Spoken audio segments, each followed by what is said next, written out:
good morning, good afternoon, good evening. Welcome to another episode of Soren Sports. I am your host, Alan Pina. My co-host and friend, Braden Wilson, is out for today. He's actually packing as him and his wife are moving. Still in town, still in Rexburg. They're not going out of town. They're still in Idaho. They're just moving pretty much, I would say, 2 blocks away from where they used to live. But it's always good to record here in Soren Sports, and this is always a great opportunity to sit back and relax as we talk sports on an international scale. And there's nothing better than being here today, especially now with the weather improving. It's still cold, but we're transitioning to March, which is next week, and I cannot wait for that. Better weather, which means we can be outside, barbecue, play a lot of sports, especially baseball, or go for walks, or take your dogs for walks. Whatever you want to do outside, we're almost there. And it's always great when the weather improves. We had a certain topic we were going to talk about today. We were planning on talking basketball. We'll still talk some basketball, but however, it's going to be in a different light. And this is the different light. Since yesterday, we have heard the reports on what is going on in the Ukraine. They're being attacked by the Russian military. It's an all full-scale battle, and pretty much it's becoming a war out there. I have not checked what's the status of how many have died or any civilians, but it's pretty terrible over there. And our prayers, I would say, are with them. Pineapple 22 Media we're in your prayers, and just hang in there. I know it's tough, but keep being courageous in what you're doing, and we'll pray for you guys, and we'll make sure that what you guys are going through will be here in our hearts, and also here on the Pineapple 22 Media platform. And we're here for you, and no matter what happens, I know at the end this will be something that you could use for good. And with that, because of these invasions that has happened, there's been consequences because of what has been going on. And it's going on in the soccer world. And I'm going to start by reading the statement that the UEFA, which is the governing board for soccer in Europe, has said. I'm trying to find the statement on.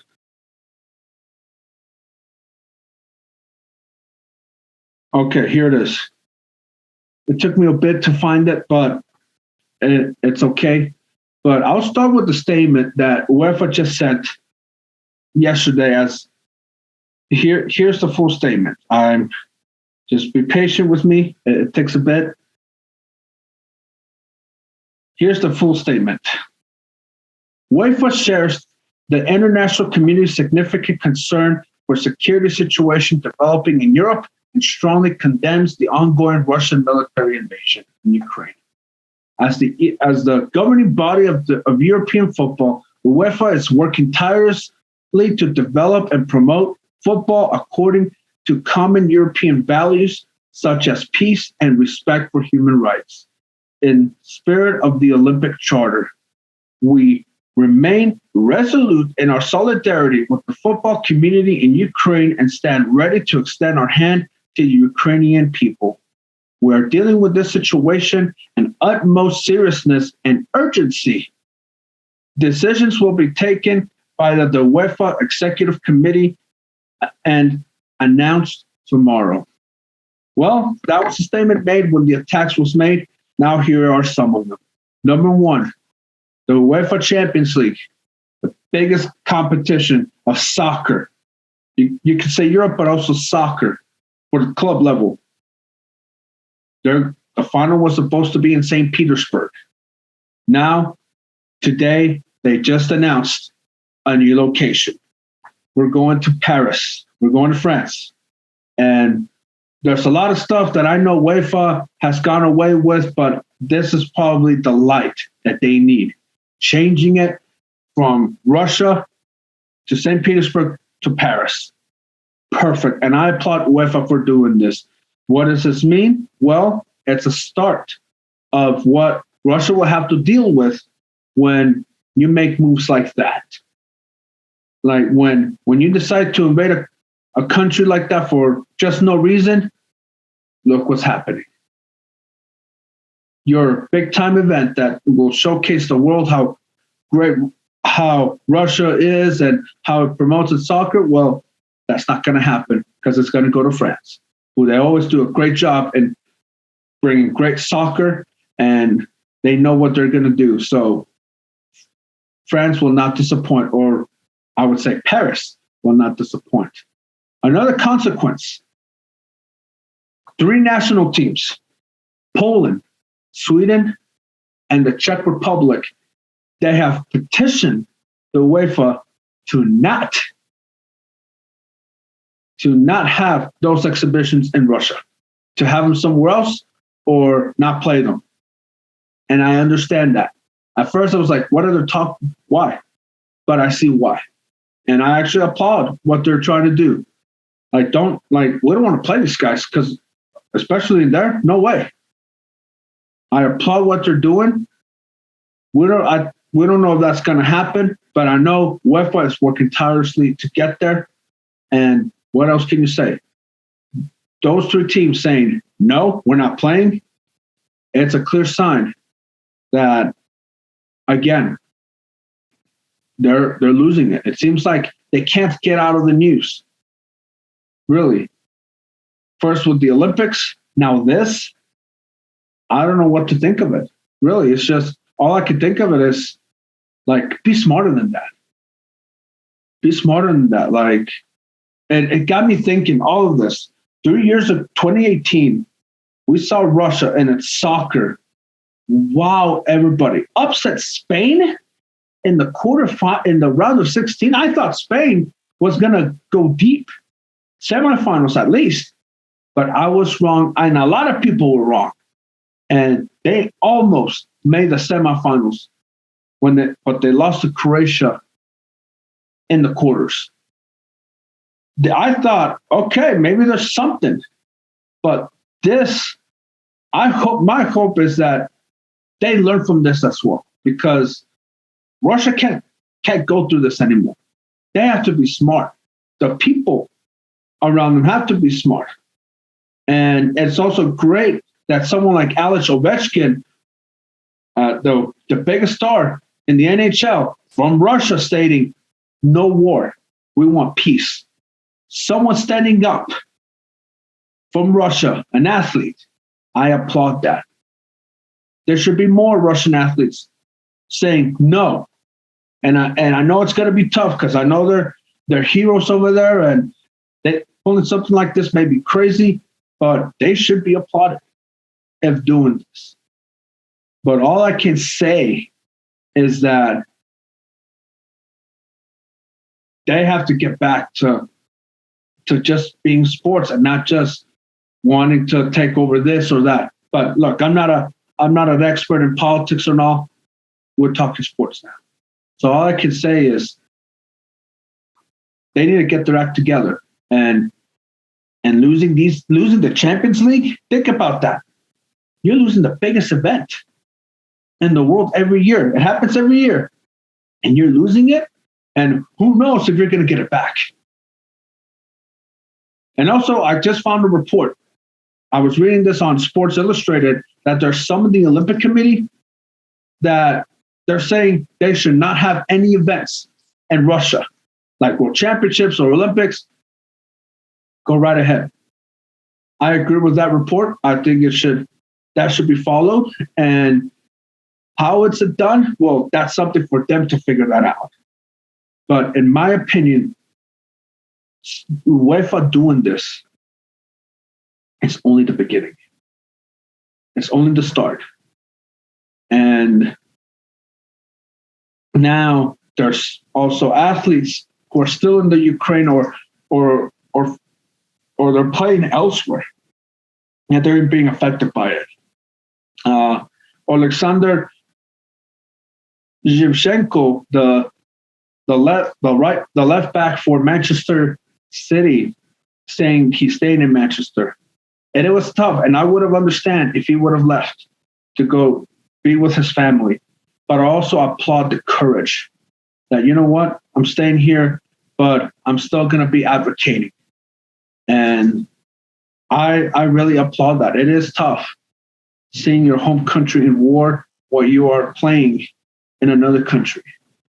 But I know through his, like a lot of athletes as well, like Alex Leg, another guy who he's standing out there, like playing, but making it aware what's going on in Ukraine, and also showing the support from both his teammates and their opponents. The Sacramento Kings and the Denver Nuggets had a game last night, and before tip-off, both teams got into center court and showed solidarity. Did I watch the game? No, I did not watch the game. But I did watch that.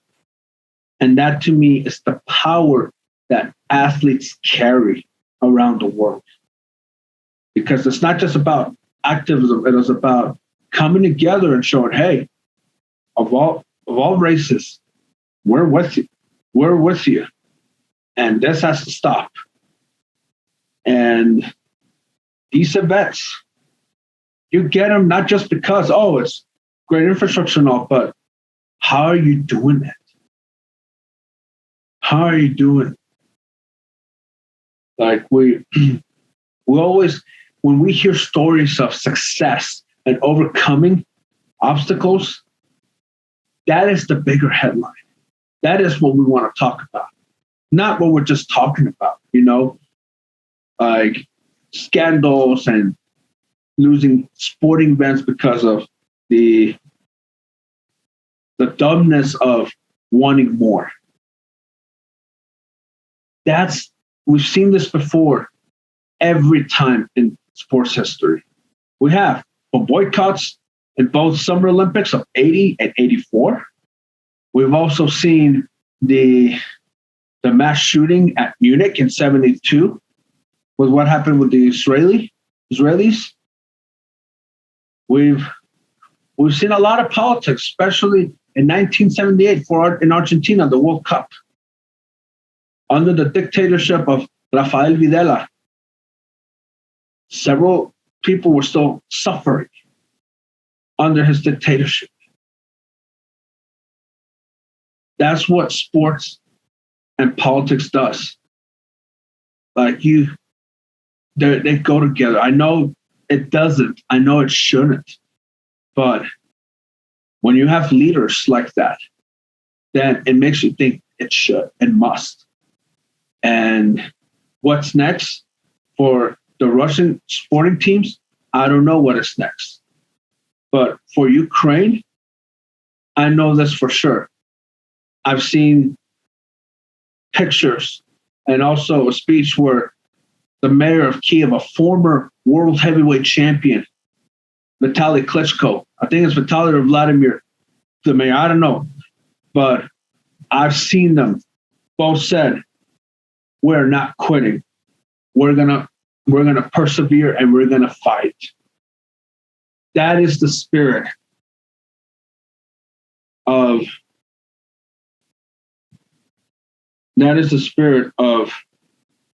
boxing that they have. They will not quit. They will not give up. Oh, never mind. It's Vitaly. Thank you.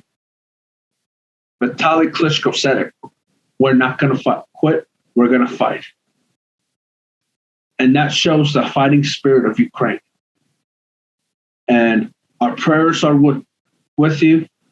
We're going to keep it going. And again, UEFA stepping up big. No Champions League in St. Petersburg. The 3 teams are not going to play in Russia. They want it somewhere else or reschedule. Also, Manchester United has the Russian sponsor. They dropped it. That is what you do. Will you get ridiculed for it? Probably, but mostly not. That is the effect of sports from an international scale. Stories like this impact a lot of people.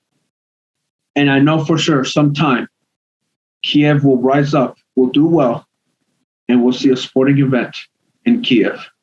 And there was a Champions League final in Kiev, 2018. Real Madrid won, awesome, but it was a great event. And we saw that from Ukraine. And all I can say about this, as we're running out of time, is do not lose hope. Athletes around the world are listening, but so are we at Pineapple 22 Media. Do not lose faith. Do not lose hope. And I know next time we see Kiev, it won't be torn down by war, but it'll be celebrated in a different light. And for those athletes that are in Kiev, that are playing in Ukraine, keep it going. Keep it going. You guys as athletes are tenacious, and I've seen that. And it amazes me how Ukraine in sports, they've surprised a lot of people. Keep it going, and you will be awarded somehow. And now what's next? I don't know what's next, to be honest. But there'll be more consequences from the sporting world coming up. And I will wrap it up by saying, don't give up. Don't lose hope. Someone's always there watching, and lift a hand. Now, where you can find Soren Sports, you can find us anywhere from Apple Podcasts, Google Podcasts, Spotify. We're there. We're on Twitter at Pineapple22 MED. We're also on Instagram at Pineapple22 Media. Did I say Twitter? Yeah, Twitter. We're on Instagram. We're also on TikTok. Check us out there, Pineapple22 Media as well. If you have any questions or comments, send it over to our Gmail, pineapple22media@gmail.com. We'll answer glad. And what is next for our doc? Well, we will talk first half of the NBA season, even though it has started the second half, but we'll still talk about it. And especially our international players. What is next for them? Which one of these players will be able to carry their team all the way to the finals? That and a whole lot more coming up next time on Soren Sports. For Alan Pina and also my co-host Brandon Wilson, who's not here, but he will be back. He will be back next time. And again, we'll see you on the next episode.